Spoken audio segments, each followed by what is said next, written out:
Hey everyone, it's Jim Flanagan from PVCA again, and I just wanted to show you a few new things that are happening in Millbrook Marsh.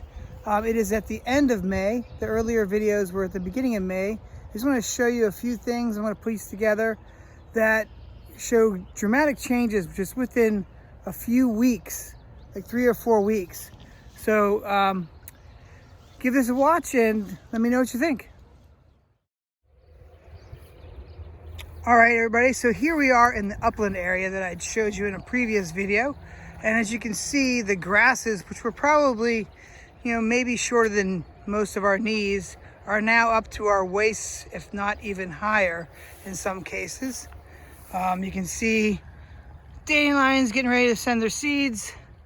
You got some thistle coming up here. These are the spiky leafed plants in front of you here. And also coming over are something called Dame's Rocket. Dame's Rocket, as you can see, grows pretty fast, or at least tall and colorful, and it is pretty much considered a invasive species, but it's one we kind of like to look at. It's pretty. I like it. It's like a phlox in many ways. It looks like the same flower.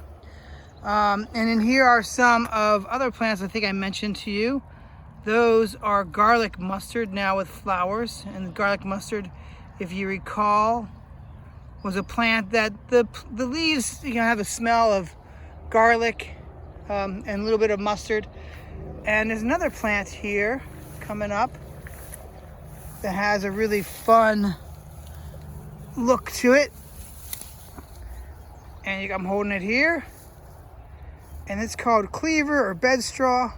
It's a pretty cool plant because it sticks to things. Well, as you can see, like my arm, it won't come off. So it's got these little hair-like structures on them. And it's stuck on me probably for the rest of the trip. And hair-like structures that allow it to hook onto things. And you can see, this is kind of upland area. Those yellow plants were the yellow mustard that I'd shown you in another video, and they are nearing their completion. So a lot of the plants have died in the way that their flowers have gone away and they've started to create their seeds. So that means they've been pollinated. So this has been a pretty active place in the last month. All right, we're gonna continue on and I'll see some things on the boardwalk for y'all. So before I leave this area, I want to show you this one last plant I saw as I was packing up. This is a milkweed, most likely a common milkweed. And if you recall, we had seen milkweed pods in one of the previous videos, which are the things that hold the seeds for these plants. And they're growing at a pretty good rate. And they are a great plant for marshes and anywhere, because they attract and feed butterfly, and they're very important to monarchs. Actually, one of monarchs' most important food, if not their only food, for producing places for them to lay their eggs, and also providing food for them when they turn to flowers, which will be quite a bit of time from now, maybe another few months. All right, off to the boardwalk. Okay, we've made it to the front of the boardwalk, and you can see lots of the leaves of the plants, especially the small trees and shrubs, are starting to grow a pretty good rate at this point. Another plant that is showing up around now are the teasel, which this is the teasel, these tall leaves. And if you look carefully inside them, you will notice there's some water in there. Teasel is one of those plants that it's hard to control because it grows really fast and it does take over an area, but it's kind of interesting because it holds that water, and lots of bugs and deer and other animals will use it as a source of water during a dry spell. And you can see these are the dogwood trees that we had mentioned before. They're starting to grow pretty good. In this area, it's kind of nice because Millbrook has started a project in which they have started to get rid of this plant in particular, which is called honeysuckle. which I think I mentioned before. Honeysuckle is pretty and it smells good, but it's one of those species that really competes and kicks out native plants like the dogwood, which is this one here. You can see that this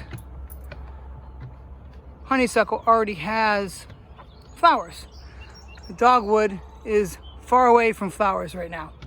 So it gives the honeysuckle kind of an advantage to growing faster and reproducing faster. And there's still some. It's hard to get rid of all of it. It's one of those plants that's very difficult to get rid of because you have to get the whole root system in order for that to really stop it from coming back. This area right here that looks empty was basically all honeysuckle, and you can see right behind there is a few more honeysuckle. And there's Mount Nittany in the background, if you can see that. And you can see lots of these plants have grown quite leafy. And we're at the beginning, kind of, where we see the water.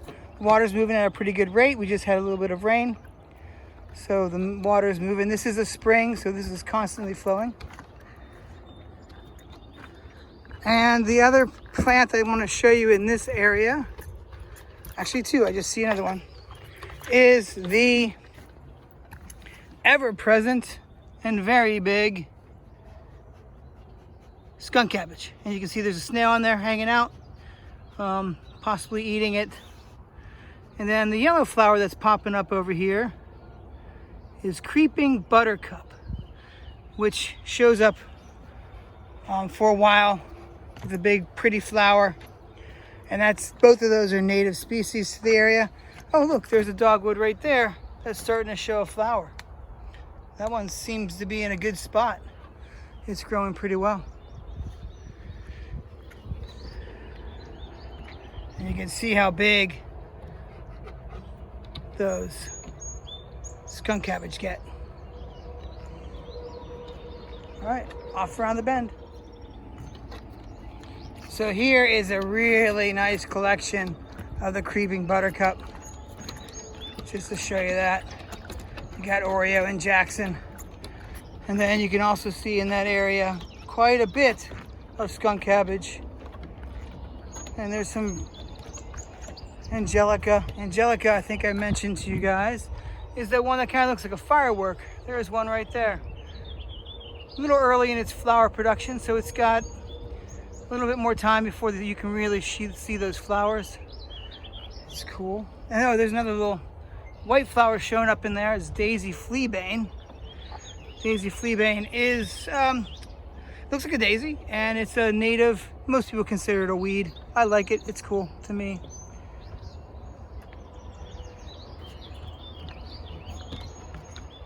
And here's another little start of the Angelica.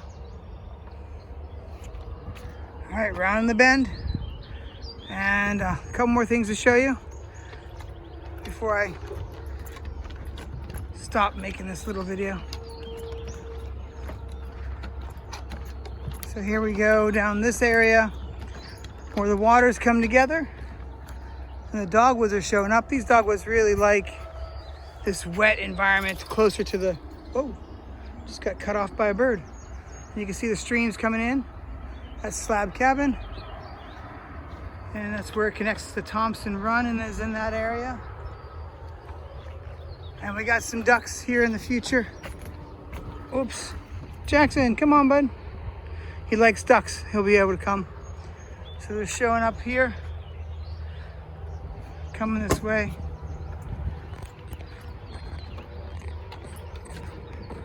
Oops, my fingers. Come on, Jax.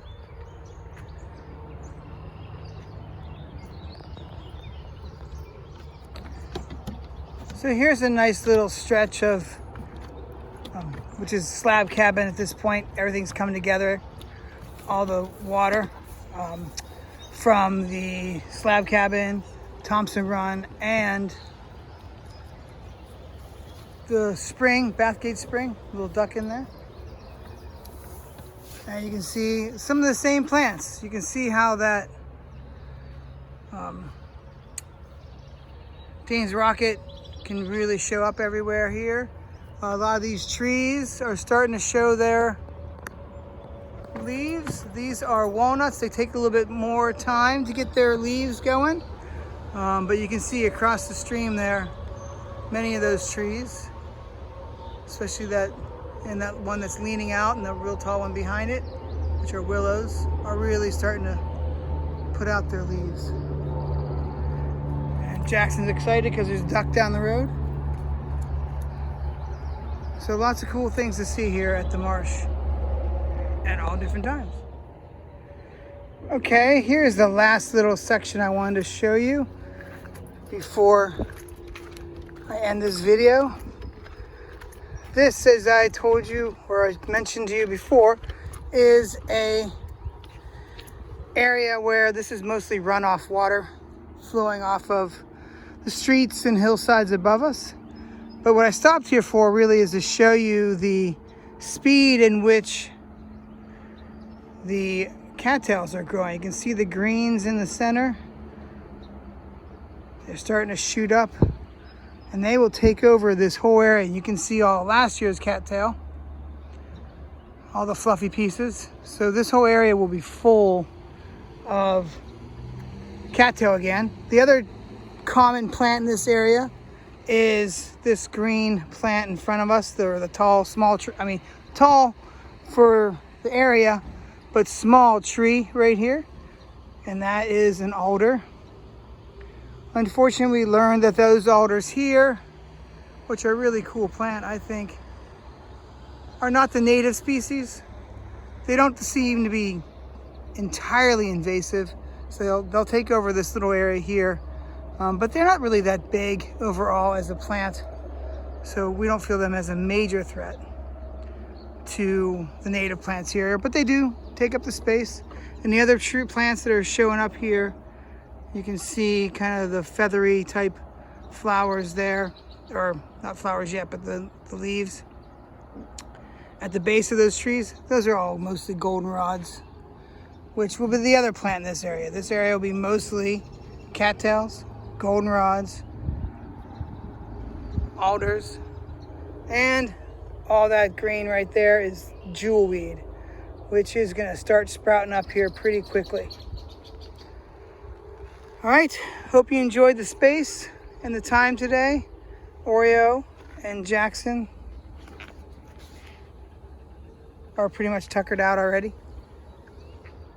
And thank you for watching, and enjoy your summer.